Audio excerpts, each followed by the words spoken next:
Stand Force ouvrière, donc vous êtes des syndicalistes. Quelle est votre spécialité dans le monde de l'agriculture, messieurs? Alors pour ma part, Guillaume Tramcourt, secrétaire fédéral en charge du secteur de la production agricole. Moi je suis Sylvain Vernier, je suis ouvrier forestier. Alors vous voulez me parler du monde du salariat dans le secteur de l'agriculture? Comment ça marche? Comment ça se passe? Alors tout d'abord, on vous remercie de nous avoir accordé ces quelques instants, car nous avons malheureusement fait le constat que jusqu'à maintenant, il n'y a que les agriculteurs qui ont la parole vis-à-vis des médias et non les syndicats des salariés. Et je tiens à préciser que nous représentons bien le syndicat des salariés de l'agriculture. Et il nous paraît très important que jusqu'à maintenant, toutes les annonces qui ont été faites concernant les aides sur les agriculteurs n'ont eu aucun... en fait, il n'y a aucune contrepartie qui est demandée socialement aux agriculteurs concernant les aides qu'ils touchent. Et je tiens quand même à rappeler que les aides qui sont touchées aujourd'hui pour les agriculteurs sont l'argent de tous les Français, puisque ce sont des aides d'État et ces aides viennent des impôts de tous les Français. Et il est anormal aujourd'hui d'accorder des aides sans contrepartie sociale envers les agriculteurs. Mais que voulez-vous nous dire? Qu'est-ce que l'on finance avec ces aides? De la machinerie, le fonctionnement d'une exploitation globalement, le salaire des employés? Est-ce qu'il y a quelque chose qui est priorisé dans ces financements ou pas? Alors il n'y a pas de priorisation sur le financement, puisque la PAC c'est quand même 300 milliards d'euros sur une période donnée, qui contribue à des aides globales vis-à-vis de l'agriculture concernant des secteurs comme le lait ou la volaille ou tout ce qui est céréales.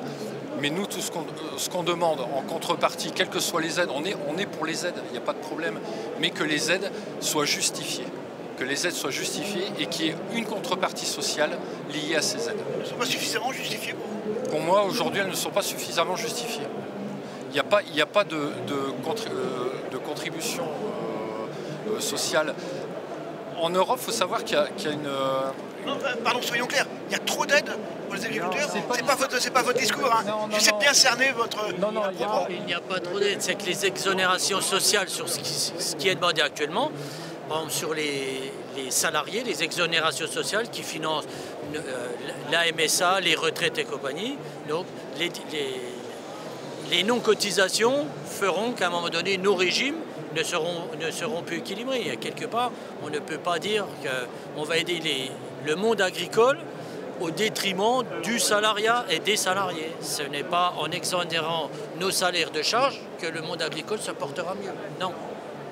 Que vaut-il mieux aujourd'hui dans le monde agricole? Être agriculteur indépendant ou être salarié d'une exploitation? Quel est le meilleur statut? Parce que moi je rencontre beaucoup d'agriculteurs qui me disent on ne gagne rien, si on n'a pas la PAC on ne peut pas chercher de salaire, et des salaires très petits. Quelle est la meilleure situation dans ce monde? Il n'y a pas de situation aujourd'hui qui soit meilleure l'une que l'autre, puisque tout le secteur est en crise. Donc, les salariés, on est malgré tout un peu protégés? Non, on n'est pas protégé, puisque si l'exploitation ne se porte pas bien, automatiquement le salarié d'une part n'est pas bien, et quel est son avenir dans l'entreprise? Quand on est dans une entreprise qui ne marche pas, on ne peut pas être serein, c'est pas possible. Et je veux dire qu'il n'y a aucune garantie pour le salarié aujourd'hui, quel que soit le secteur d'activité.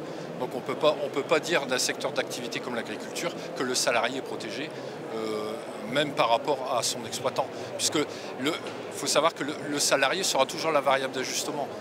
Le salarié sera toujours la première personne avec qui on va se séparer pour pouvoir au maximum se pérenniser ou survivre.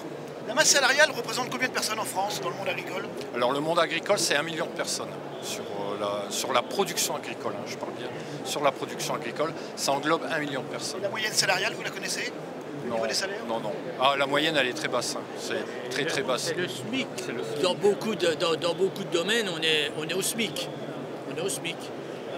On sort, on est dans une crise agricole très forte, on l'a vu il y a un mois, on l'a vu il y a quelques jours. Les agriculteurs ont manifesté leur forte colère il y a 2 jours face au président de la République. Comment expliquez-vous, on en a parlé un petit peu avant de commencer cette interview, qu'on entende si peu les syndicats justement comme le vôtre? Parce qu'on ne vous donne pas la parole, parce que pourquoi on ne voit pas beaucoup monter au créneau syndicat. En général, pas vous en particulier, mais je parle des syndicats en général. Alors, il faut savoir qu'on est très actifs, mais malheureusement, les médias, vous voyez, il y a eu un déplacement qui s'est fait avec tous les médias, et vous êtes les seuls à être venus depuis samedi. Vous êtes le seul qui nous a adressé la parole depuis samedi. Or, on a tout eu ici. On a eu BFM, on a eu TF1, on a eu CNews, on a eu Quotidien, on a eu tout le monde. Et personne ne s'est tourné vers nous. Donc voilà. Si vous aviez un message à faire passer, je ne sais pas, peut-être au président de la République, aux autorités européennes, en tant que syndicaliste, quel serait-il? Alors d'une part, de ne pas oublier les corps intermédiaires, car aujourd'hui, ne pas les écouter, ni même les oublier, voilà ce que ça apporte. Non, la même chose. Aujourd'hui, l'agriculture ne se fera pas sans les salariés. Il y aura de plus en plus de salariés dans le monde agricole. Il y a de moins en moins d'exploitants agricoles, mais il y aura de plus en plus de salariés. Donc si on ne valorise pas les métiers dans l'agriculture, quelque part, à un moment donné, la souveraineté alimentaire, ce ne sont pas que des exploitants agricoles. Ce sont aussi les salariés, et majoritairement les salariés. Encore un petit mot, si vous le permettez, je pense à une chose. J'ai croisé beaucoup d'agriculteurs lors de ce conflit depuis un mois et demi. Beaucoup me disent que... alors, me sortent un chiffre de 50% dans certaines régions des exploitations de gens qui partent à la retraite qui ne sont pas reprises. Donc c'est pas bon non plus parce que si les exploitations ne sont pas reprises, il y a forcément moins de salariés. Vous le sentez ça dans ce monde? De toute façon, on a un gros problème de renouvellement de génération et d'attractivité des métiers aujourd'hui. Et ce chiffre, il est vrai. Aujourd'hui, on sait que dans quelques années, on aura plus de 50% des exploitations agricoles actuelles qui disparaîtront faute de repreneurs. C'est pas aujourd'hui avec la publicité qu'on en fait, ni même le résultat du fruit de toute une vie de travail qui rapportera un renouvellement de génération et qui intéressera les jeunes à prendre justement ce métier. Mais c'est peut-être pas tout le système à revoir. Parce qu'on entend dire, moi j'ai quelque chose qui m'a fait bondir depuis ces quelques semaines que je passe avec les agriculteurs. On me dit que dans 2 ans, la France, pays de la bouffe, pays de l'agriculture, va devoir importer du lait. Hier, un agriculteur m'a dit qu'on n'a plus suffisamment de matière graisseuse pour enrichir le lait. Mais en France, on va importer du lait. Alors que se passe-t-il? On l'exporte ou à outrance ou on n'est plus capable d'en produire? Il y a quand même un problème de fond, non? Il y a un gros problème de fond et c'est pas que sur le lait. Aujourd'hui, on fait venir de la volaille d'Ukraine sous prétexte de l'abandon des droits de douane pour aider l'Ukraine au détriment de l'agriculture française. La volaille, on en a en France. Vous prenez n'importe quel secteur, que ce soit les œufs ou même les légumes, qui souffrent énormément d'une concurrence déloyale des pays européens. Une concurrence déjà qui se fait au sein de l'Union européenne entre pays. Donc il y a déjà quelque chose à régler là. Tout peut se faire en France, il n'y a pas de problème. Mais de là à rendre attractive et rentable l'agriculture française par le biais des normes qui nous sont imposées, puisque en fait aujourd'hui l'effort n'est pas à faire, que ce soit du côté des salariés ni même des agriculteurs, parce qu'aujourd'hui on apporte un pansement sur une partie complète d'un pan économique de la France sans régler les problèmes. Donc on se retrouvera dans la même situation dans peu de temps. Il y a aussi un problème, c'est le problème du prix. Moi, beaucoup d'agriculteurs me disent, j'en ai vu un hier qui me dit je vends mon litre de lait 40 centimes, il me coûte 60 centimes à produire. Donc déjà le contribuable paie la différence à travers la PAC de l'achat à perte de ce lait, mais on le retrouve dans les magasins à des prix pharaoniques. Donc il y en a bien qui gagnent, qui s'engraissent énormément au passage. Quels sont et les agriculteurs le disent, ils mettent en cause les industriels, la grande distribution. Il n'y a pas aussi quelque chose à revoir à ce niveau-là? On paye des gens en dessous du prix de production et on vend en particulier extrêmement cher. Mais ça on le revendique depuis de nombreuses années. Mais nous ça ne change pas. Pourquoi? Parce qu'à notre niveau, on n'a aucun levier pour faire changer les choses. Donc c'est pas, vous prêchez un convaincu, c'est pas à nous. Oui, mais comme ça, vous le faites malgré tout. On le fait malgré tout. Mais là, encore une fois, c'est à l'État de prendre ses responsabilités et puis de pallier à ce changement.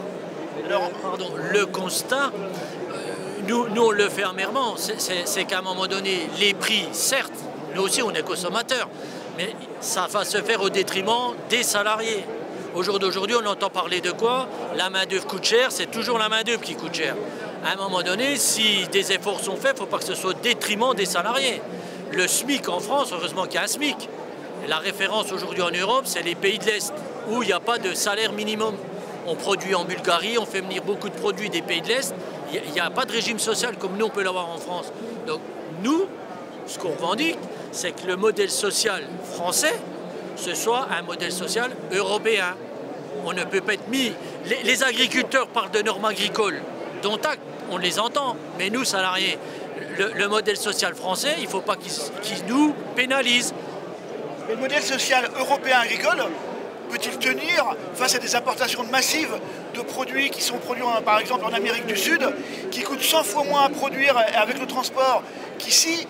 Est-ce que c'est jouable? Je vous dis ça parce que beaucoup d'agriculteurs me disent aussi, mais la France dans 20 ans c'est une grande jachère, on va tout importer. Mais n'allons pas regarder hors Europe. Il y a une propre concurrence interne européenne sociale. C'est vrai, ça on l'entend. Même nous, syndicats, on est fédérés les syndicats en Europe. Mais quand on regarde les acquis sociaux dans l'Italie, l'Espagne, l'Allemagne, la France, il y a déjà une distorsion en Europe sur nos acquis sociaux, sur notre modèle social, sans aller chercher des produits, déjà rien qu'en Europe. Quelque chose qui est produit en France n'aura pas la même valeur de ce qui est produit, par exemple les légumes, en Espagne. C'est tout près l'Espagne et la France, hein, on n'a pas besoin d'aller en Afrique. Donc, il ne faut pas que le modèle agricole se fasse au détriment de notre modèle social. Et que tous les agriculteurs, au moins européens, comme vous le dites, soient au même niveau d'équité sur les normes, c'est ce qu'on entend partout. Que les règles soient les mêmes pour tout le monde. Et technique et social. Il n'y a pas que le technique dans les normes agricoles. Ne l'oublions jamais. Excusez-nous, mais au niveau des médias, on n'entend parler que de la technique agricole. La technique agricole, certes, les produits phytosanitaires et autres, mais il y a le modèle social derrière. Ne l'oublions pas, ça a un coût. Un modèle social a un coût. Une toute dernière question, mais qui regroupe un peu tout ça. On parle beaucoup de l'animal, du bœuf qui est élevé en Belgique, qui est tué en Australie, qui est emballé en Nouvelle-Zélande et qui est vendu en France. On va le voir encore, ça? J'exagère, mais c'est à peine. Ouais. Enfin, moi j'ai envie de vous dire une seule chose. Aujourd'hui, que mangent nos enfants dans la cantine? Que mangent nos malades dans les hôpitaux? Et les consommateurs dans leur assiette. Tout part de là. Voilà. Si on autorise ce genre de produit à arriver sur le territoire, automatiquement, les gens l'achèteront. J'en reviens à ce que je disais, on l'autorise, on le fait parce que certains gagnent beaucoup en faisant ça. Il est plus simple de faire le tour de la planète à un animal et de le vendre en France que de le vendre dans un magasin venant de la ferme d'à côté. C'est quand même ahurissant, non? Tout à fait, c'est ce que je vous disais. L'État en premier. L'État en premier fait importer de la nourriture pour les enfants dans les cantines. C'est pas un exemple déjà un bon exemple qui est donné.